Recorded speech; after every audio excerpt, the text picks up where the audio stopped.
So food policy in the United States has largely been reactive. It's been sort of thought on a short-term basis or piece by piece and piecemeal, so one law at a time, which is great for that piece of legislation, but isn't great for the food system because in reality, the reality is that food policy cuts across multiple departments, cuts across dozens of agencies, involves so many different players that going sort of piece by piece is limiting and I think in many ways sort of self-defeating.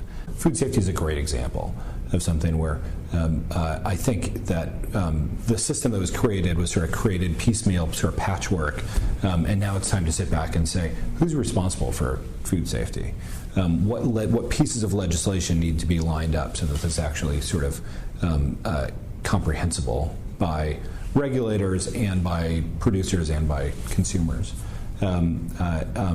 So narrowly within the food sector, that would be one example. But then more broadly, the connection between, for example, Farm Bill and immigration and wage reform, and obviously considered by two very different parts of the government and with two different political perspectives, but need to be brought together because you can have all of the best incentives for good food, but if you don't have the labor force to support it, then it doesn't really matter. We believe that we necessarily need a food policy strategy at the federal level, which is proactive, which is long-term, and which is sort of multidimensional, meaning it sort of cuts across and integrates all of the pieces of policy that will be coming up over the over the foreseeable future. So we believe that that this should be done sort of in a few parts. One, we should be tracking all the pieces of legislation that naturally come up over the next 5 years. We know when the Farm Bill is coming up. We know when the dietary regulations are being reconsidered. We know when the child nutrition legislation is or should have been considered anyway.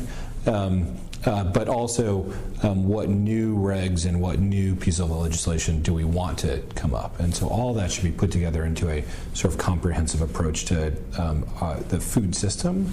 And it should be far-reaching. So we know that for a good food system, we need not just a better Farm Bill, but we also need immigration reform. We know that we need wage reform. We know that we need investments in research and economic development in rural areas that may not traditionally be thought of as sort of food policy, but in fact are sort of undergird our food system.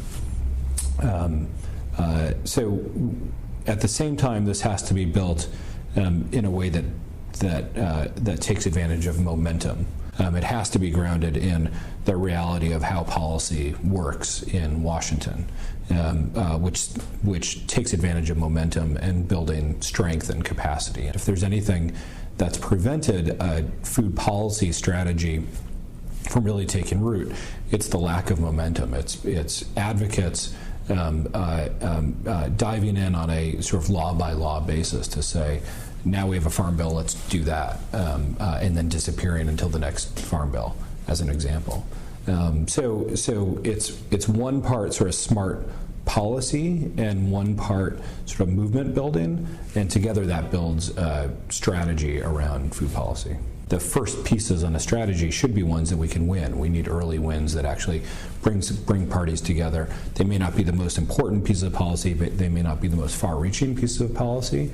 But finding some degree of common ground on something, even if it's a small piece of it, is a critical starting place. And so you build up towards a Farm Bill. You build up towards some of these bigger pieces of legislation so that when you enter into those debates, you have momentum and credibility and authority and some grassroots support on your side. I think an effective food policy strategy is not one that has something for everybody. I think that it doesn't mean that everybody shouldn't advocate on the piece of policy that they care about, but I think that an effective food policy strategy necessarily is the common ground. It necessarily is what drives compromise around a core set of issues that are sort of most critical. There's clearly more interesting work being done at a municipal level than there is at a state or federal level right now.